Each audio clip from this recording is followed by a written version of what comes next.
सुप्रभात विद्यार्थियों, आप सबका स्नातक द्वितीय वर्ष संस्कृत की कक्षा में पुनः स्वागत है।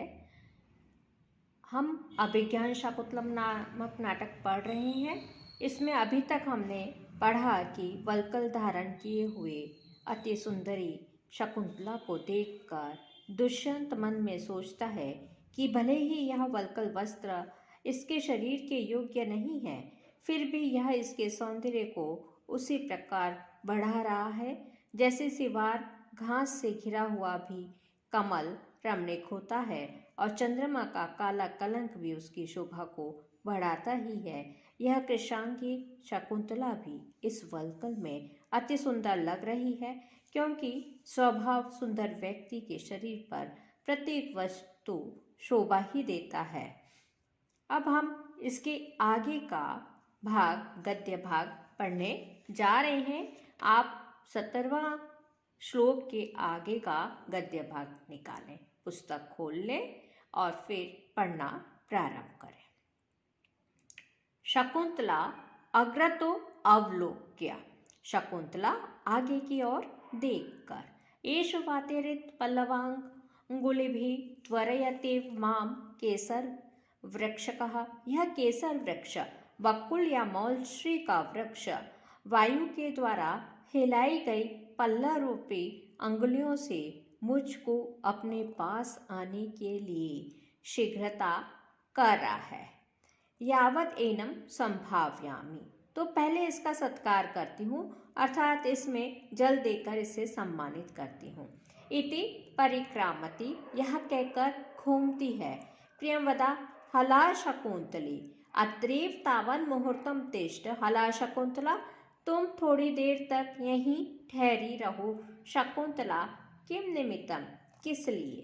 प्रियंवदा यावत् त्वयोपगतया लतासनात् इवायं केसर वृक्षकः प्रतिभाति, तुम्हारे समीप रहने से यह केसर वृक्ष लता से युक्त जैसा प्रतीत होता है, अर्थात तुम्हारे पास रहने से यह वृक्ष ऐसा प्रतीत होता है कि मानो यह लता रूप नायिका से युक्त हो गया है। शकुंतला अतः खलु प्रियंवदा असि तुम, इसलिए ही तुम्हारा नाम प्रियंवदा है, क्योंकि तुम मधुर भाषिणी हो।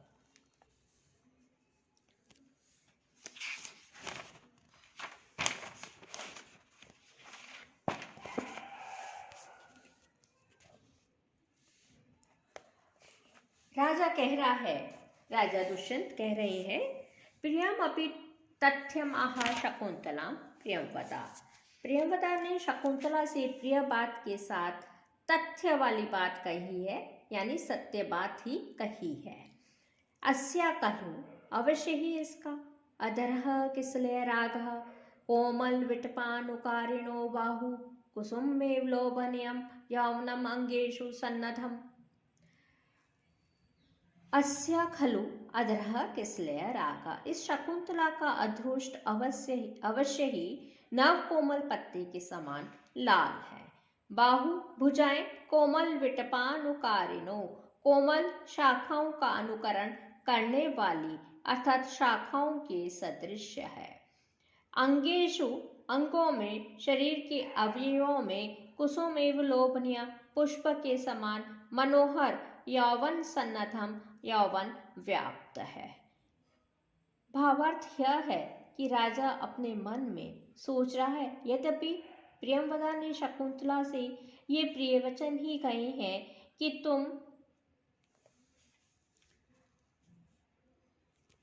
तुम्हारी शकुंतला से प्रिय बात के साथ सत्य बात ही कही है, क्योंकि इसके अधरोष्ट में नव कोमल पल्लव के समान रक्तिमा है, भुजाएं कोमल टहनियों के सदृश है और इसके शरीर के प्रत्येक अवयव में पुष्प के समान चित्ताकर्षक यौवन व्याप्त है। यौवन आगम से मुख पर कांति, नेत्रों में चांचल्य एवं अनुराग, कंठ में कंबुसाम्य, त्रिरेखा वलयत्व, वक्षस्थल पर स्तनों का उच्छ्रंब, औन्नत्य, काठिन्य, गंभीर नाभि में गंभीर्य, यह सब इनके सौंदर्य को दिखा रहा है।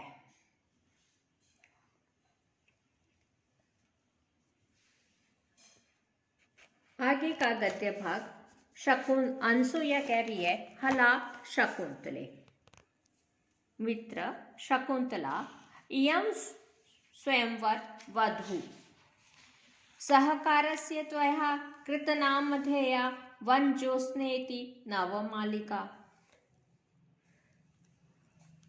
हला शकुंतला, यह आम वृक्ष की स्वयंवर वधु नवमालिका लता है, जिसका कि तुम्हारे द्वारा वनजोत्स्ना यह नाम रखा गया है। इनाम विस्मृतासी, तुम इसको भूल गई हो। शकुंतला कहती है, तद आत्मनम अपि विस्मृष्यामि, तब तो मैं अपने आप को ही भूल जाऊंगी। लताम उपेत्यम अवलोक्य च, लता के पास जाकर और देखकर। हला रमणीय खलु काले एतस्य लता पादप मिथुनस्य व्यतिकरः संवृतः। निश्चय ही सुंदर समय में इस लता और वृक्ष की जोड़ी का संबंध हुआ है। नव कुसुम यौवना नव वनजोत्स्ना स्निग्ध पल्लव तयो उपभोग क्षमः सहकारा। वनजोत्स्ना तो नवीन पल्लव रूपी तारुण्य से युक्त है और आम्र वृक्ष अपने चिकने पत्तों के कारण इसके उपभोग के योग्य है।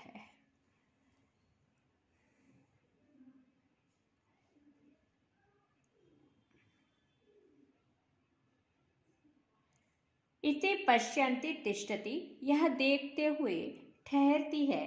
प्रियंवदा अनसूये जानासि किम शकुंतला वनजोत्स्नाम इति मात्र पश्यन्ति। अनसूया कह रही है, क्या प्रियंवदा कह रही है, अनसूया जानासि किम, क्या तुम जानती हो, शकुंतला वनजोत्स्नाम इति मात्र पश्यति, वनजोत्स्ना को क्यों बहुत अधिक देख रही है। अनसूया न खलो विभाव्यामि, मैं नहीं जानती। कथया, तुम बताओ। प्रियंवदा यथा वनजोत्स्ना अनुरूपेण पादपेन संगता अपि मानवेन महाप्यात्मनो अनुरूपम वरम लभेति। जिस प्रकार वनजोत्स्ना अपने अनुरूप वृक्ष से लिपट गई है, क्या इसी प्रकार मैं भी अपने अनुरूप वर को पाऊंगी। शकुंतला एष नूनम तवत् आत्मगतो मनोरथ, यह तो अवश्य ही तुम्हारा ही मनोरथ है। इति कलशम आवर्जयति, यह कहकर घड़े का जल डाल देती है।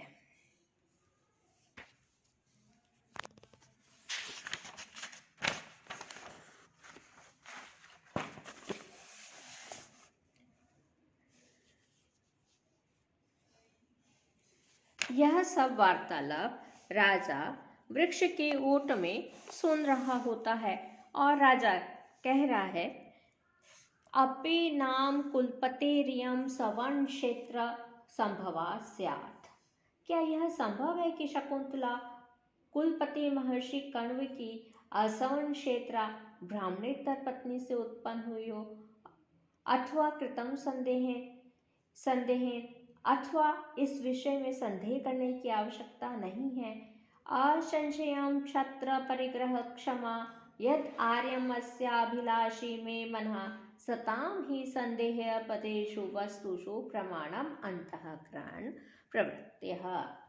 निसंदेही यह शकुंतला क्षत्रिय द्वारा पत्नी के रूप में स्वीकार करने योग्य है, क्योंकि सताम ही संदेह पदेषु वस्तुषु ही, अर्थात है क्योंकि संदेह पदेषु वस्तुषु संदेहास्पद विषयों में सताम सज्जनों की अंतःकरण प्रवृत्तियां, अंतःकरण की प्रवृत्तियां ही प्रमाण होती है। राजा सोच रहा है कि इनकी बातों से यह पता चलता है कि यह सुंदरी शकुंतला महर्षि कण्व की ब्राह्मण के अतिरिक्त किसी अन्य वर्ण की स्त्री से उत्पन्न कन्या है, परंतु इसका निश्चय किस प्रकार हो। तदनु वह सोचकर स्वयं कहता है, इस विषय में संदेह करना व्यर्थ है। यह निश्चित रूप से क्षत्रिय द्वारा पत्नी के रूप में स्वीकार करने योग्य है और इसका प्रमाण यह है कि मेरा विनय, विद्या, सदाचरण आदि से संपन्न एवं निषिद्ध आचरण से रहित मन इस पर अभिलाषा करता है, क्योंकि संदेहास्पद विषयों में सत्पुरुषों की मनोवृत्तियां ही कर्तव्य अकर्तव्य का निश्चय करने वाली होती है। तथापि तत्वतः एनाम उपलब्ध से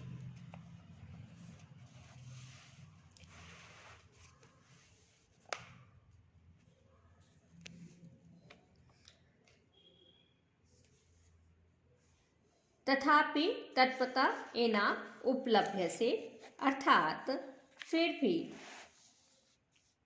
इस शकुंतला को वास्तविक रूप में प्राप्त करूंगा। तात्पर्य यह है कि यद्यपि मेरे मन में यह विश्वास है कि यह क्षत्रिय द्वारा विवाह योग्य है, तथापि लोक व्यवहार की रक्षा के लिए यथार्थता से जानकर ही प्राप्त करूंगा, केवल अपने मानसिक विश्वास से नहीं। शकुंतला ससंभ्रमम घबराहट के साथ अम्मो सलील केसर भ्रमोदगतो नवमालिकामुज्झित्वा वदनं मे मधुकरो अभिवर्तते। ओह, जल के सेचन की घबराहट से उड़ा हुआ यह भ्रमर नवमालिका को छोड़कर मेरे मुंह की ओर आ रहा है। इति भ्रमर बाधाम रूप्यति, यह कहकर भ्रमर बाधा का अभिनय करती है। आज यहीं पर समाप्त करते हैं। सर्वे भवन्तु सुखिनः, सर्वे सन्तु निरामया, सर्वे भद्राणि पश्यन्तु, मा कश्चित् दुःखभाग् भवेत्। ओम शांति शांति शांति। धन्यवाद।